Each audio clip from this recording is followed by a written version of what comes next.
Namaste.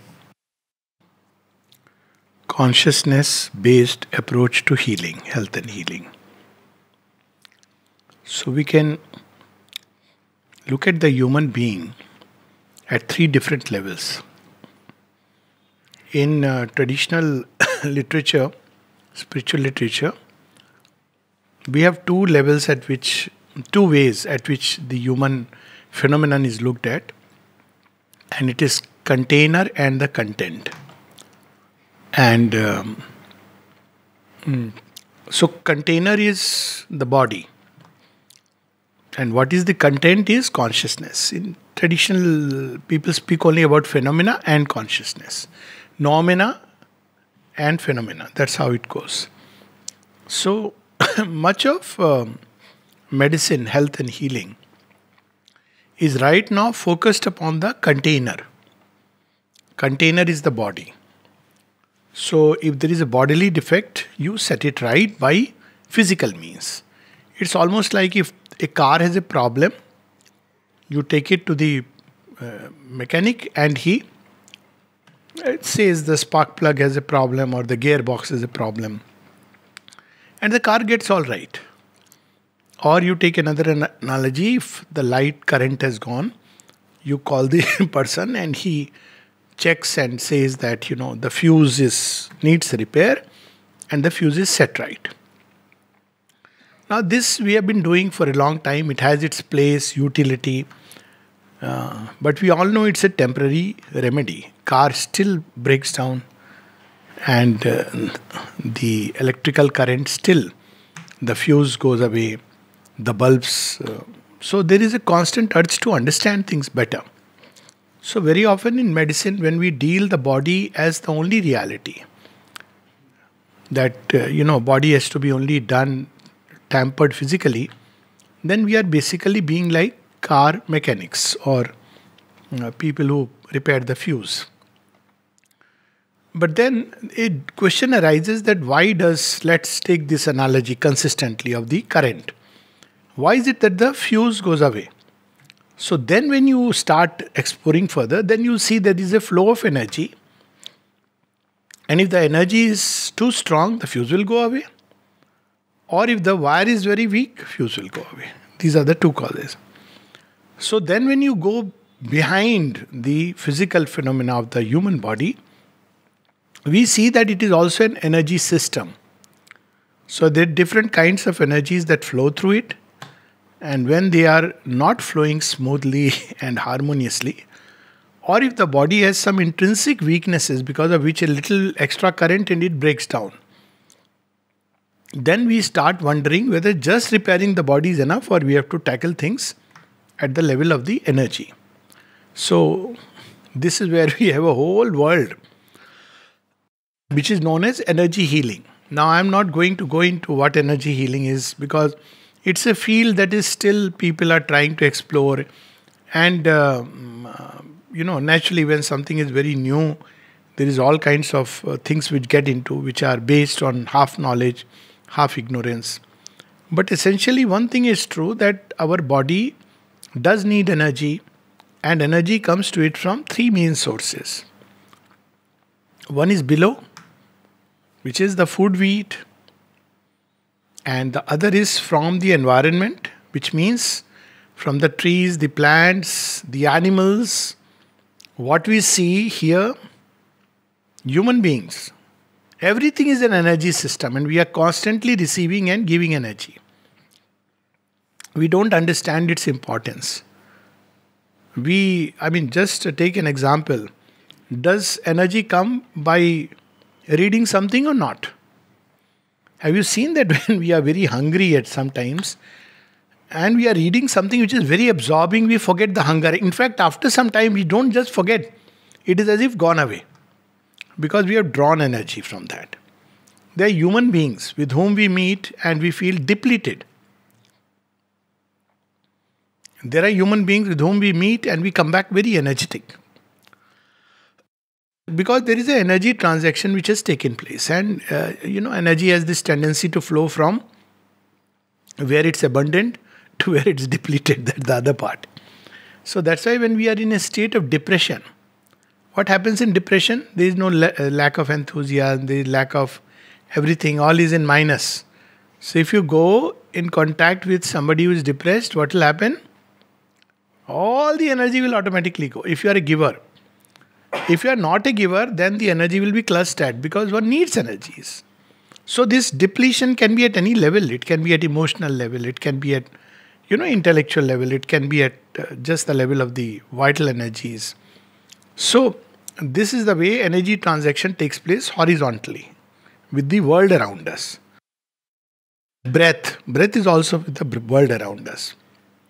Of course, breath has two components, the physical and the prana which is behind. And then there is energy which comes from above, which comes through aspiration by calling in the divine grace. So these are the three fundamental forms or types of energy. And these three, again, once we receive the energy, these must go into coming in contact with these three different levels. So what in traditional yoga it is called as Panch Pran, the fivefold movement of Pran. Now, not going into semantics of apan and vyan and saman, it means nothing. Actually, it's just a use of words which sounds very fascinating. Oh, somebody knows. It's not about that. Look at it very logically. There is the same way the prana activity can be gravitating downwards. How does it gravitate downwards? Very simply, we are preoccupied with food, with sexuality, with just the outer needs of the body. Now, what is happening to prana? Bulk of it is going down, literally down the drain. So, this is the lower movement of prana. In some, this movement of prana is upward. So that's when aspiration, you can't do yoga without prana. That is the strange part. You need energy for sitting, for meditation and aspiration. So there is an upward movement of prana. And then there are, of course, if you take Panch Prana, then there are one more which is not so much gravitating downwards, but a little bit downslope, which is desires, ambition. You see how energetic people become when they have to go to a market to do shopping. And if you tell them, sit and let's read something, do meditation, that's... And there is another which is again not toward the highest divine, but towards a little upslope. Upslope is emotions, speech is one of the ways through which prana is released into the world, energy is released in the world. Speech is, by the way, one of the most neglected, ill-understood ways through which we transact in terms of the energy. A person's speech can hurt you for life or it can heal you for life. That is the power of speech. Why? Because speech projects the prana. So much so that projects the energy. So much so that the mother has said, when you quarrel, especially when you use foul language, abusive words, then it is akin to committing spiritual suicide. Can you imagine such word? In fact, she starts by saying gossip. What is gossip? When we speak about others, oh, so and so, how horrible that person is. Whether the person is horrible or not, but it is giving you solace that I am better. Or if I am horrible, that person is also horrible. This is called gossip. So it tends to dissipate the energy which is meant for spiritual purposes. We don't have, many people say, when I sit in meditation, I fall into sleep naturally because there is no energy. So the moment we sit in meditation, we have already finished all the energy, and then either by habit, the energy tends to dissipate, or it tends to the only thing we know when we are quiet is sleeping. So we just, go into sleep. And of course, the highest form of energy is when it turns upward toward the divine in conscious aspiration. And there is a middle prana which is known as saman, the balance. There is something within our nature which tends to balance the energies. It is automatic. This is like a thermostat inside. How is fever controlled? You have sweating when there is fever because there is an inner thermostat. So when that thermostat is disturbed and the mechanisms to normally bring down the fever are not working, there can be a big problem. Sometimes the other way around. You don't have fever, but there is infection. again the thermostat is not working. So there is something known as balancer within us. That's why when a person engages in intense rajasic activity, the balancer starts giving you the sense of drowsiness and tiredness. Why? Because it says recuperate. So this is the entire world of energy, and its practical usefulness is, when mother was asked, Mother, when we pray for illness, what do you do? She says, I give you 3 times what is necessary for healing. 3 times, Mother, why do you give 3 times? Give us even this much we can't contain. She says, because there is a threefold purpose. First is to cure the immediate problem. That is one part. Second is to help you, to restore you, because one is that your illness is gone. Have you seen that when the illness is gone, the body still takes time to restore? It needs. Fever is gone, illness is gone, you see all parameters are normal, but you're just feeling fatigued.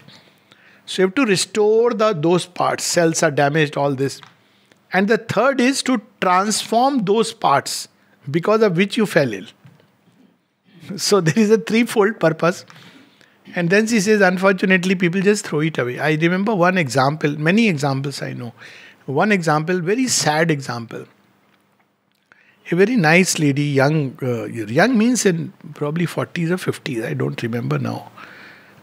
She had cancer, and she was a lady endowed with a kind of faith. And then she went to Jipmar, came back. She was almost like people felt she is healed. And then what happened was next, people had a party at her house. That she is healed. Very nice, let's celebrate. And what parties are about, cake and everything. Within 2 days, the entire thing went down, and within 5 days she was gone. Such is the importance of all these things. We just think a party is a party. What is there? No medical textbook ever writes that party can be dangerous. Have you ever seen this written? No. Parties. On the contrary, all the medicine things, conferences and everything is all sponsored, and most people go there only for partying. This is the state of ignorance, crass ignorance. People go for partying because at the end, it's not about what happened in the morning, some discussion. All that is available. But in the meeting, people in the evening, people will meet together. They will eat some nice chai, samosas, and that's why. So this is the kind of ignorance. Medical textbooks don't talk about it. Because conventional medicine, allopathic medicine, not conventional medicine, still believes in body as a body. Allopathic medicine, modern allopathic medicine is the gift of this yuga, material yuga, Kali yuga. So it has done one advantage, it has dug into matter as never before. All said and done, Ayurveda, homeopathy have not done such a detailed study. I mean, with all due regards to Sushruta and everyone, I know about that, and it's wonderful what they have done, but nowhere in such details, right? Going up to genes, molecules, cells, how they divide. It's something amazing. But in doing so, in counting the trees, they miss the forest. So they've lost sight of the forest. And that has been the bane. So now we have to recover what we have lost and add to this knowledge. It's not like either or. Wonderful that we know about cells, we know about all these things. But we have to now look behind. So everything is an energy system. A virus is an energy system. A human being is an energy system. A tree is an energy system. When we were children, we were told something very interesting. That if you have fever, sleep below a particular tree. You know which tree was it? Neem tree. And if you are, what you should avoid is sleeping below a tamarind tree. This was when we were children, we were told this. Now, much later, I learned that neem is spiritual atmosphere. The other day I went to see somebody at home and I saw a neem tree. I said, oh wow, you have, of course, a devotee. And he said, yeah, it's so wonderful. So neem has spiritual atmosphere. So there are trees which exude a very beautiful energy which is healing. Of course, there has to be receptivity. If we are not receptive, we may be right. Divine may be standing before us, we may be closed. So nothing should be made into a superstition. Oh, there was a tree and he slept below the neem tree and he died in the morning. Well, I mean, nothing is like, we should not try to make absolute rules about anything, then they become dogmas. But to understand that everything is a spiritual, everything is an energy system. And that's why very instinctively in childhood, I have had smallpox, seeing all kinds of hostile beings all around, snakes from the wall and everywhere around. And I remember telling my parents, oh, I am seeing snakes coming in hordes. That time I didn't know about hostile forces. And they are constantly taking the name of God and saying, kuch nahi, kuch nahi. I said, no, they're crawling on my skin. So they would say, and what they were doing now, they didn't know. So one is faith in God, and the second is neem patta. Neem leaves you put in water and you take a bath and you do it with it. Now the beauty is, how does water help you? Because water also is an energy system. Water is a very, very, very powerful energy system. Freely available. You can charge it. This is the experiments. But in Auroville, they are also doing an experiment on dynamized water. I don't know much about it. But the point is, water can be actually charged. Sri Aurobindo describes how a Naga sannyasi gave to Barin something to drink and he was suffering from mountain fever. So he held it in the hand and took some mantra and cut it, then gave it. I have seen a person paralyzed, elderly person, cured with Ganga Jal. He was on deathbed. And my father being, Brahmin, doing puja, a lot of faith, so people believed that, Pandit ji ka haath se bada Pandit ji, chota Pandit ji nahi. He'll get cured. So at night, he was called, neighbors, that please, his wife said he is going to die. He just praying, he called him to give Ganga Jal and Tulsi Patta. So my father prayed, put Tulsi Patta and Ganga Jal, and then everybody is preparing, he'll die. Next day morning he is cured. So it's because that faith which helps you, and water can be charged. That intense moment of faith, that Ganges water will purify. It ended up at some point purifying the whole thing. Now, these examples are not to make them into, either superstitions or dogmas, but to understand that there is much more than what we see and sense and hear and experience.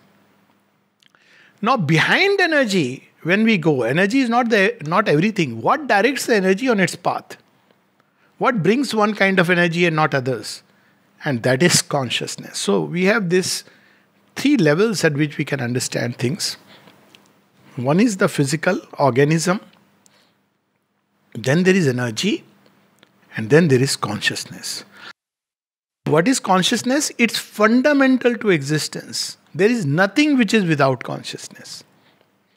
Even where it seems there is no consciousness, like material nature, like stone, still consciousness is there. It is involved, it is hidden, so much so that everything in a stone betrays as if consciousness is not there. Still, and this is the whole science of consciousness, pick up a stone. Somebody was asking recently, which God, overmental, supramental, this mental, which God is more powerful, So, as you see, it depends a lot also on faith. Pick up a stone and you pray to the stone that this stone is the supreme divine. Divine is not going to say, oh, but I am, he doesn't know me. He doesn't know that I am supramental. And this stone is only involutionary mental. Divine knows himself, as the Gita says, in the heart of his creatures. That is the beauty. If you are invoking the Supreme with faith, the Supreme is there with faith, even in a piece of stone, or even if nothing is there, the air you are breathing. And you are breathing is with this idea that this not just air. As Mother said, this air in Pondicherry, it's charged with atoms, with a consciousness. So at the 3rd level, we discover that what is even more fundamental is consciousness. And if we know how to shift consciousness, then we have the master key with us. So how to shift consciousness? Very simple. What does consciousness do? It tends to make us aware. Consciousness has 2 aspects, awareness and the power. So, what happens when we are sick? Where is the awareness? Anybody who comes to meet you, you will speak about, you know what? Whole body is paining, isn't it? Or I have a headache, I have a body ache. Whole consciousness has gone into that. And his experience. You can't experience without consciousness, you can't experience this. If your body becomes is not experiencing anything, either you are on your upward way or in coma. That's the state when you are not experiencing anything, because or you are in trance because the entire consciousness is withdrawn from the surface. That's how you don't experience. The moment you bring in consciousness, even mental consciousness, you'll become aware. So what we have to do is to learn to shift it. So what are the ways of shifting? Very simple. Inner yogic processes are not easy unless you have been doing it. Most people, when they are sick, they find it very difficult to shift the consciousness. There are people who can do it. All yogis know how to do it. Even in extreme sickness, they know how to shift it. Because they have given the life to it to concentrate on the divine, on awareness of the divine. So effortlessly it goes. They can separate themselves completely from all the sickness, and it helps heal because the consciousness is shifted. But a simple way is use the very means through which all kinds of things are entering us. So I often suggest, and it's a very simple remedy. I mean, not to be turned again into another dogma. It works with me very much. So whenever you are very ill, so surround yourself with the highest kind of consciousness that you can conceive. What works with me is Savitri music, mother's words, or somebody just reading Sri Aurobindo's poem. It's a personal connect. And you'll see that now, because your mind, your ears, everything is drawn toward that. Ear and eyes are so powerful means. So because there is a contact with that consciousness, you begin to heal. Because that consciousness, there is no illness. If you read in Savitri, Sri Aurobindo says there is a consciousness which no grief can touch. There is a light, no grief can touch there. Another very powerful means is physical contact, touch. Touch is the first thing that awakens, you see. So, how to have the touch of the divine? Many people do it, probably unknowingly. Take a picture of the mother, just keep it near you. I know somebody who used to have ear sickness and very bad ear sickness. So one would take normally one Alprax or something too, and some Vomikind to make sure. That day the person forgot and was sitting and suddenly started experiencing that ear sickness. So he didn't know what to do. So he had Savitri, which he put on his heart. And he didn't realize when he went off to sleep. And when he woke up, it was all gone. Now, it's not about miracles. There is a process behind it. What is the process? Physical touch of something which contains the consciousness of the divine. I don't know whether it's your experience or not. My experience that any house I have gone and I have seen Sri Aurobindo's collected works or mother's collected works. Just seeing them has given a very different feel to the atmosphere. Just seeing. And I have had such beautiful experiences with people who came. I'm not even speaking of their photographs, which is of course wonderful. Things touched by them, that is unbelievable.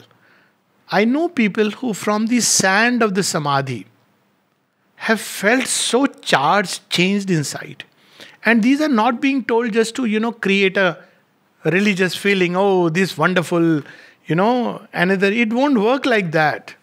It's not like you start distributing sand from Samadhi and, say this is the cure, it won't work like that. There has to be receptivity and openness. It doesn't work like that. Otherwise, everybody near Mother would have been all. So faith, receptivity, openness is important. So faith is another thing which helps tremendously in change of consciousness. Momentarily. So what is that faith? Somebody asked the mother, Mother, if I feel very strongly that I am cured, does it mean that already it has been granted to me that I will be cured? What a brilliant question. And the mother says, yes, you can take it like that. The presence of faith is that it has already been granted that you will be cured. Now, again, it's not like, oh, acha, okay. Now, faith is faith. It is not an intellectual conception, though even that can help. To live in the, mother has used the word to live in the consciousness of cure. That itself becomes a cure. Another thing which is very wonderful for change of consciousness, very simply, is that state of utter abandon and surrender. Notice when you can't do anything, you're pinned down, nothing. You can't move, you don't know which way to go. It's an excellent opportunity to practice abandon and surrender. And the mother says that toward the end of the agenda, she says repeatedly that you have to, experience it. Sri Aurobindo speaks of, few lines, the helplessness of a child. And in that state, when you can't do anything, what do? One approach is, oh, I'm gone, done forever, helpless, hopeless. Some people even take the extreme step. Take the extreme step. As mother says, you want to die? Die. Die then. Die to the ego. He says in reference to suicide. Die to the ego. What is it that impels us towards suicide? Extreme egoistic state.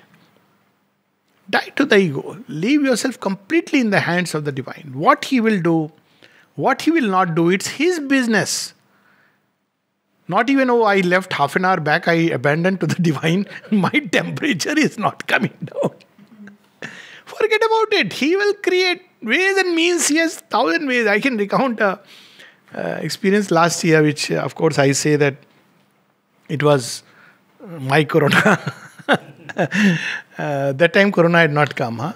People didn't know about it. But it was January last year.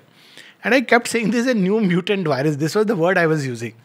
Because dengue was negative, chikungunya was negative, and everything was pointing towards a strange viral infection. And I was saying this is a mutant virus. All now the telltale signs were there, cough and everything, fever. I was pushed to be in the nursing home.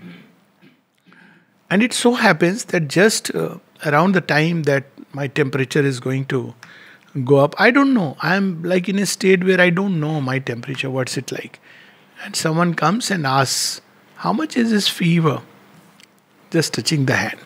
Oh, it's 101 or something. No, it looks more. Can you check? No, we have just checked. Now that someone, being my wife, they said, Acha, okay, we'll check it. And can you imagine how much was the fever? 106.7. It was a question of touch and go. I would have just gone that time without even realizing that I am gone. I mean, I would have realized after some time. And then, of course, everything happened. The whole machinery got activated, and literally, I remember, only thing I remember is cold baths being given on the bed. I was like a child, helpless. I didn't feel anything. I was happy. But 106.7. So, what happens is how it worked. She arranged, the Divine Mother, something or someone at that point of time to come, see, insist. Now, we can look at it outwardly as the instrument, but from the divine point of view, the divine pushes people, whoever is receptive, whoever is this thing. And instruments are created who come and see and do what is needed. And that time another doctor from Jipmar was also there, and he started me on medicines which actually nowadays people give for the corona infection. That time it was not given for corona. But it just started, okay, let's start it and see. I don't know about the time we didn't measure SpO2 and all that.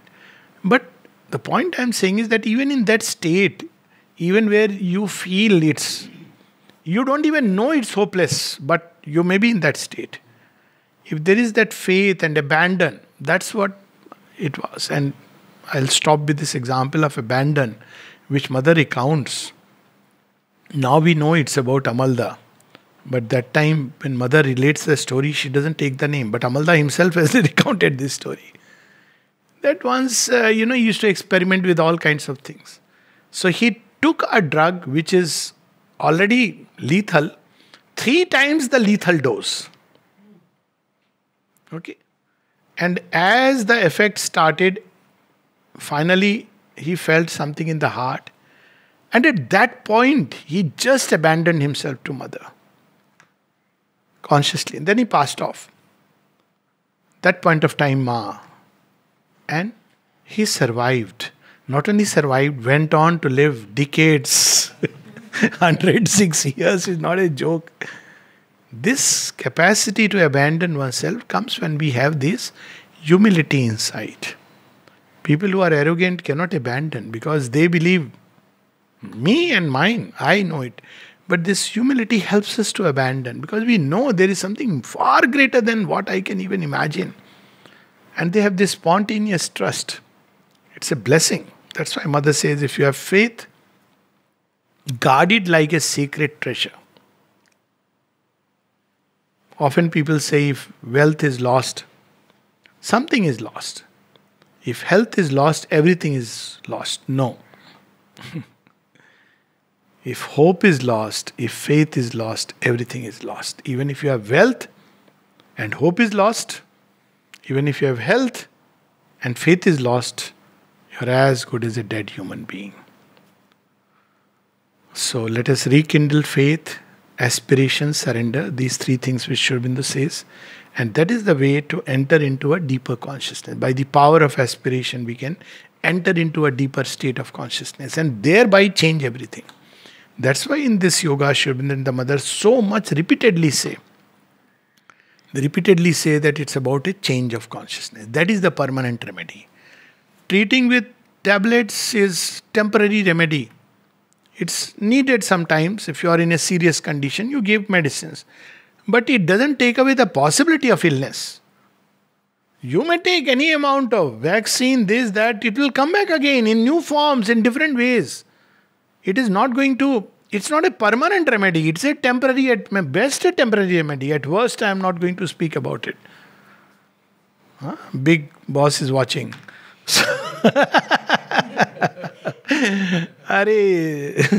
Sometimes if you use these words nowadays, your whole account may be... So anyways, the point is that yes, physical medicine may be required at times. It's okay, it's not like either or. Because the body does not spontaneously have faith. So you can use a physical medicine. It may be anything. It may be a Ayurveda thing. If you have faith, if you have a homeopathic pill, take it. If you have allopathy, it depends on your faith. Take it. Doesn't matter. But we all know, any person with a little intellectual mind knows this is not the cure. This is temporary. Cure means radical.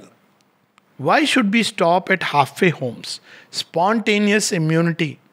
It cannot come till the consciousness changes and the body changes. And that's why if you go to Ayurveda section, what is the message Mother gave? In the supramental body, immunity will be spontaneous, no? Something like that. In the supramental body, the immunity will be spontaneous and automatic. That is what we want. Not that there is an attack and all this. So that's why they are asking for this change. It may take time, but it's the eventual permanent thing.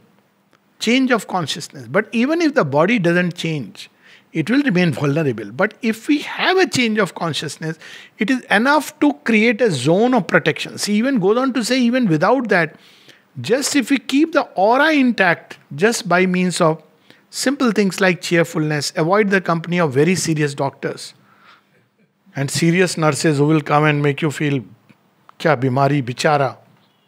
Or serious doctors who will look at your x-ray. In old time movies you have seen, no? He sees the x-ray, Doctor Sahab, kya ho gaya hai? Dramatically. Don't dramatize. Mother uses the word dramatizing vital. And he says, tumor hai brain mein. I have never known how seeing an x-ray people will make, but anyway, that's a part. It's okay. There was no CT scan in those days. बहुत बड़ा operation होगा. Don't look at his face. Or if you look at a face of a serious doctor, smile and tell him, Doctor Saab, thoda smile to kar do. Smiling doctors bring a change of consciousness. Serious doctors also bring a change of consciousness, but the other way around. If you are likely to feel you are all right, you have walked into the chamber of the doctor, and the doctor sees you, and first thing he does is puts a barrier between. It says, mask pano, ye karo, all that, and stay away. By the time you come out, you believe you are on the way to Muthialpet. Where there are other doctors, even if you are thinking you are on the way of Muthialpet, and they will come to you, you can smile and say, "Koi baat nahi beta, theek ho jayega." Bharosa rakho. Old time doctors, they didn't have so many medicines, but people got cured. No, that's how we are alive. So, people say evidence. This is the evidence. We are all alive. I am the evidence. Grown up on pink remedies and green remedies. What did the doctor say? All that he said is, "Beta, Bhagwan hai na, theek ho jayega." So that was the Takiya Kalam. If he didn't say that, then So keep these simple things which are so useful to keep the faith intact. Even if condition is worst, mother says that. And faith doesn't mean faith, oh, I must be cured, I must be cured. That then we are bringing in the element of desire. Faith that whatever happens will be for our good, for everybody's good. Abandon, surrender, aspiration. And then this trust that yes, this body is her body. And what she will do with it is what is good for us. And to live with this state is just so wonderful. This is health. And this is healing. And doctors who can do this, induce this faith, this change within patients, they are the true healers. All the rest are switchboard mechanics. Namaste.